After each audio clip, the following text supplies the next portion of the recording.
Hello students, तो आज हम लोग पढ़ेंगे एनसीईआरटी का एक्सरसाइज 5.1 का क्वेश्चन नंबर 1 और क्वेश्चन नंबर 1 का सारा क्वेश्चन हम लोग डिस्कस करेंगे। और क्वेश्चन नंबर 1 में क्या है कि आपको कुछ सिचुएशन दिया हुआ है जिसमें से आपको सीक्वेंस बनाना है और सीक्वेंस बनाने के बाद आपको क्या करना है कि ये पता करना है कि वो एपी बन रहा है या नहीं बन रहा है, और अगर एपी बन रहा है तो क्यों बन रहा है, और अगर एपी नहीं बन रहा है तो क्यों नहीं बन रहा है। बस इतना ही आपको पता करना है।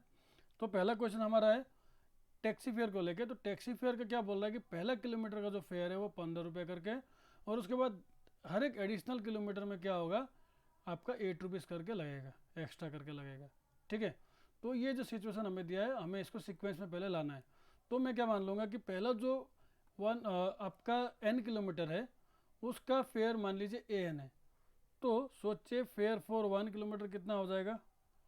फेयर फॉर 1 किलोमीटर मतलब A1, fare for 1 kilometre that is equal to A1, या आप A1 बोल सकते हो इसको। 15 रुपये हो जाएगा।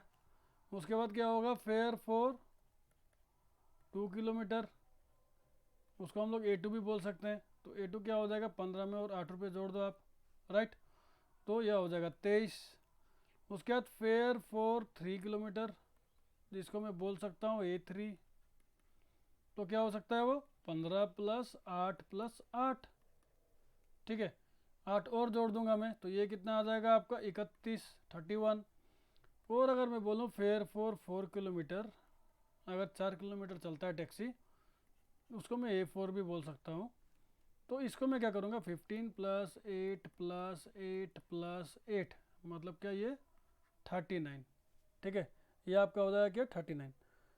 तो मुझे एक सीक्वेंस मिल रहा है 15, 23, 31, 39, और ये बढ़ता रहेगा, चलता रहेगा। ठीक है, ये चलता रहेगा। तो मुझे ये जानना है कि ये जो सीक्वेंस मिला है मुझे एपी है कि नहीं। तो मुझे क्या निकालना पड़ेगा, कॉमन डिफरेंस। कॉमन डिफरेंस क्या, देखिए या तो आप A2 माइनस A1 कर सकते हो या A3 माइनस A2 कर सकते हो। तो मैं A2 माइनस A1 अगर करता हूँ तो मुझे क्या मिलता है, 23 माइनस 15 मतलब 8, राइट।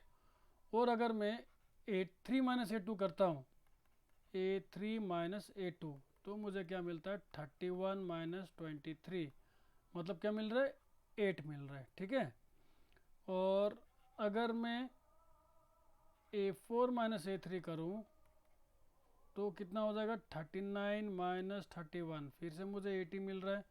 तो क्या है, कॉमन डिफरेंस जो है वो सेम है। इसका मतलब मैं क्या लिख सकता हूँ, difference is same. So given sequence जो है, जो मुझे सीक्वेंस मिला वो क्या है, वो एपी है। ठीक है, नेक्स्ट देखते हैं सिचुएशन। अच्छा, ये करने से पहले एक काम कीजिए, आप लोग सब्सक्राइब बटन ज़रूर दबाइएगा और बेल आइकन को ज़रूर दबाइएगा, ताकि मुझे पता चलता रहे कि आप लोग को नोटिफिकेशन मिल रहा है और आप लोग अच्छे से पढ़ाई कर रहे हैं, और मुझे एक सेटिस्फेक्शन भी मिलेगा कि हाँ मेरे बच्चे मुझे सब्सक्राइब कर रहे हैं और वो अच्छे से पढ़ रहे हैं। चलिए आगे बढ़ता हूँ। तो यहाँ पे जो क्वेश्चन बोला है, यहाँ पे बोल रहा है कि एक सिलेंडर में कुछ एयर भरा हुआ है।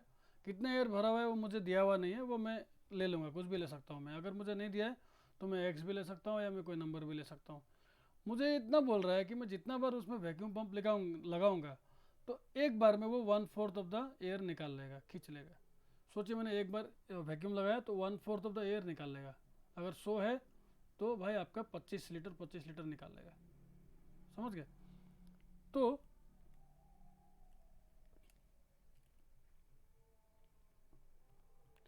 मैं ऐसे कर सकता हूँ, let the volume of cylinder भी 64 लीटर। ठीक है, let the volume of cylinder भी 64 लीटर अगर मैं करता हूँ तो आपका देखिए फर्स्ट जो है केस, यहाँ पे देखिए एक सिचुएशन बनाना है मुझे, एक सीक्वेंस बनाना है। तो मैं मान लेता हूँ, चलो ये फर्स्ट केस है, क्योंकि भरा भरा हुआ रहेगा, उसका धीरे धीरे धीरे धीरे कमते जाएगा, कमते जाएगा, कमते जाएगा। अभी तक मैंने वैक्यूम पंप नहीं लगाया, तो ये 64 लीटर है। अब मैं अगर वैक्यूम पंप लगाऊंगा, ठीक है, तो वैक्यूम पंप लगाऊंगा तो क्या होगा, ये कमेगा। तो पहला टर्म मैं सोचिए मेरा सीक्वेंस का यही है, जो भी मैं बनाने वाला हूँ ये 64 ही है जब पूरा भरा हुआ है। ठीक है, जब मैं पहली बार पंप लगाऊंगा, है ना, तो मेरा कितना घटेगा, 64 लीटर का 1/4 घटेगा। तो 64 का मैं 1/4 निकाल लेता हूँ। तो 4 1 4, 4 4 6 24, दैट मीन 16। कितना घट जाएगा, 64 पहले से है, पंप जैसे मैंने लगाया 16 लीटर खींच लेगा। कितना बच जाएगा आपका, 4 में से 6 गया, इधर आ जाएगा आपका 4, उधर 4 8 और इधर 48। ठीक है, फिर मैंने पंप लगाया, सोचिए। ठीक है, अब 48 बचा है, 48 में से कुछ इसका 1/4 निकाल लेगा, दैट मीन्स 48 का 1/4 आ जाएगा। 4 1 जा 4, 4 2 जा 8, दैट मीन्स 12। अब मैंने पंप लगाया तो 12 लीटर फिर खींच लेगा, तो -12 कर लो, कितना बच रहा है आपका 36 लीटर। चलिए सोचिए, मैंने फिर से पंप लगाया, अब क्या करेगा 36 का 1/4 खींच लेगा। ठीक है, इस बार कितना बच रहा है 9 लीटर, 9 लीटर खींच लेगा, तो 36 में से 9 लीटर खींच लेगा तो कितना बचेगा सिलेंडर में 25 लीटर बचेगा। तो मेरे को एक सीक्वेंस मिल रहा है, पहले 64 लीटर था, फिर 48 लीटर बचा, फिर 36 लीटर बचा, फिर 25 लीटर बचा, है ना मेरा पेन, हाँ, फिर 25 लीटर बचा। तो ये सीक्वेंस चलता रहेगा। अब मुझे देखना है कि ये एपी है कि नहीं है, तो मैं क्या करूँगा कॉमन डिफरेंस निकालूंगा। तो कॉमन डिफरेंस कैसे निकालूंगा, 48 माइनस 64 करूँगा पहले, क्यों A2 माइनस A1, तो मुझे कितना मिल जाएगा 16 मिल जाएगा नेगेटिव में। ठीक है, फिर मैं कॉमन डिफरेंस निकालूंगा, इस बार 36 माइनस 48 करूँगा, तो मेरा कॉमन डिफरेंस कितना आएगा नेगेटिव में 12 आएगा, राइट। तो कॉमन डिफरेंस सेम नहीं आ रहा, तो मैं क्या लिख लूँगा, difference is not same, given sequence is not in AP, क्योंकि कॉमन डिफरेंस सेम नहीं है तो ये एपी नहीं हो सकता है। ठीक है, चलिए आगे वाला करते हैं।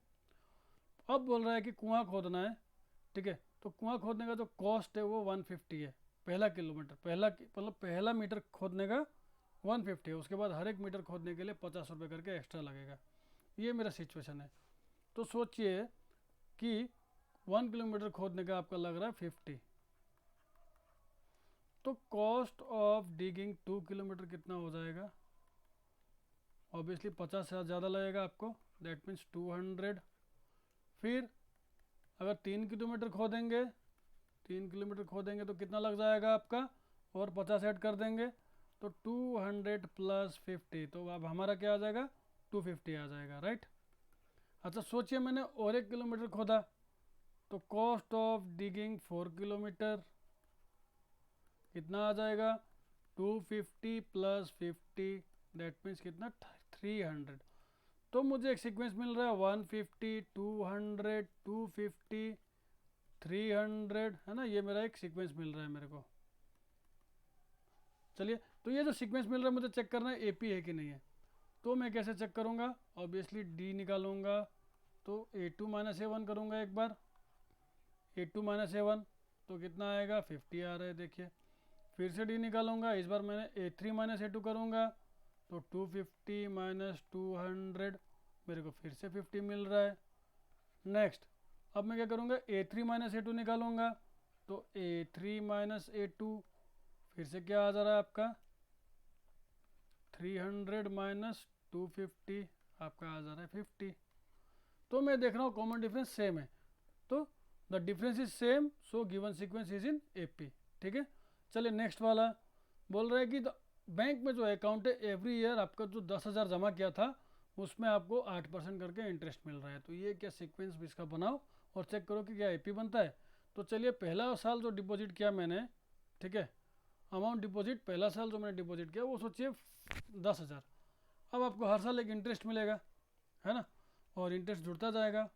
तो पहला साल इंटरेस्ट जुड़ने के बाद 8% कितना होगा अमाउंट, तो मैं यहाँ लिख लेता हूँ अमाउंट आफ्टर 1 ईयर, या फर्स्ट ईयर लिख सकते हो, फर्स्ट ईयर 1 ईयर कंप्लीट हुआ, है ना, तो कितना अमाउंट होगा।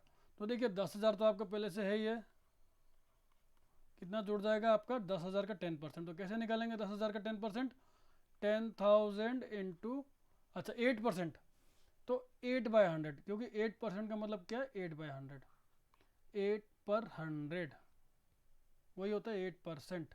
तो ये 2 जीरो कट जाएगा हमारा, तो क्या बच रहा है मेरा आ रहा है 800। तो पहला साल तो मेरे को 800 इंटरेस्ट मिला है, जोड़ देता हूँ, मेरा आ जा रहा है कितना 10,800। चलिए amount after second year, third year ख़त्म हो गया, अब थर्ड ईयर का सेकेंड ईयर ख़त्म हो गया, तो सेकेंड ईयर के बाद तो मिलेगा ना पैसा।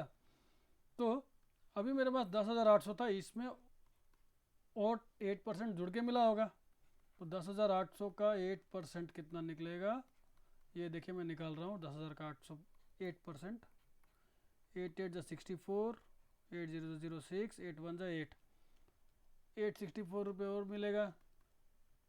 डेट मीन्स आपका हो जाएगा यहाँ पे 11,000, अच्छा 800 800 1600, यहाँ पे 4, यहाँ पे 6 और यहाँ 6, 11,664 रुपये आपको मिलेगा। ठीक है, ये जोड़ दीजिए, आपका इतना ही आएगा। ओके, अब आता है अमाउंट आफ्टर। ठीक है, थर्ड एरिया आप निकालो या नहीं निकालो, ज़्यादा बड़ा करने का ज़रूरत नहीं है। तो मुझे जो सीक्वेंस मिल गया मैं ये तीनों लिख लेता हूँ। 10,000, 10,800, इसको थोड़ा बड़ा, थोड़ा सा रिकॉग्निशन होगा ना, और 11,664। तो ये इस तरह से मैं लिख देता हूँ। ठीक है, अब देखते हैं कि ये एपी है कि नहीं। तो इसके लिए मुझे क्या करना पड़ेगा, डी निकालना पड़ेगा। ठीक है, तो एपी है कि नहीं वो चेक करने के लिए मुझे डी निकालना पड़ेगा। तो मैं ये मिटा देता हूँ, थोड़ा सा मिटा देता हूँ जल्दी से। तो डी की मैं कैसे निकालूंगा, पहले निकालूंगा A2 माइनस A1, फिर मैं निकालूंगा A3 माइनस A2, है ना। और इसमें अगर सेम आया तो कॉमन आपका एपी है, और सेम नहीं आया तो एपी नहीं है। तो डी निकाल लेता हूँ। 10,800 माइनस 10,000 कितना आ जाएगा, देखिए आप लोग, 10,800 माइनस 10,000 आपका आ जाएगा 800। फिर डी निकालता हूँ, इस बार A3 माइनस A2, 11,664 माइनस 10,800, इस बार क्या आ रहा है आपका 4 6, अच्छा 116 में 108 गया, दैट मीन्स 8। तो इस बार हमारा क्या आ रहा है डी 864। तो पहले आया डी 800, अभी आ रहा है डी 864। तो डी जो है मतलब कॉमन डिफरेंस जो है वो सेम नहीं आ रहा है। So difference is not same और given sequence is not in AP. तो ये चारों पार्ट अच्छे से हो गया। तो बच्चों अब हम लोग नेक्स्ट वीडियो में मिलेंगे। इस वीडियो में यहीं तक, चलिए बाय बाय, और अच्छे से पढ़िए और मुझे सब्सक्राइब ज़रूर कीजिएगा। ठीक है, और शेयर भी ज़रूर कीजिएगा बच्चों को। ठीक है, सभी को आपको लाभ मिलेगा, सभी को लाभ मिलेगा तो अच्छा रहेगा। पूरा इंडिया के बच्चे आराम से पढ़ पाएंगे टेंशन फ्री। जिसके घर में पैसा नहीं है वो भी आराम से आइए, पढ़िए बढ़िया से, और अपने दोस्तों को भी रिकमेंड कीजिए। ठीक है, चलिए बाय।